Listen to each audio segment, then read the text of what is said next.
Alright, another successful repair tayo ngayon guys. So meron sa atin dumating na laptop, Lenovo laptop. At ang model niya is itong IdeaPad S145. So ngayon ang issue nito is nung dumating ito is no display. So ngayon napa-display na natin siya. At ayan na. May display na. Naka-repair lang. So ang ginawa natin solution dyan is through bin file, flash BIOS IC. So through our RT809F. So ito yung RT809F natin. So nakita nyo mayroong adapter kasi 1.8 volts siya. So ginamitan natin yan.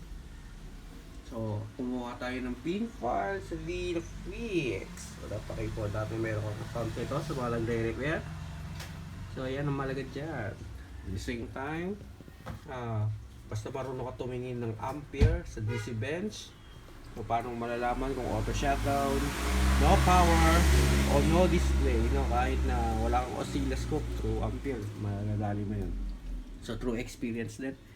So ayan, one shot lang tayo, may display na. So under observation muna natin ito bago natin i-ano natin sa customer.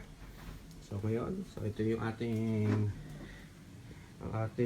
tawag ito, workstation. Simpleng workstation.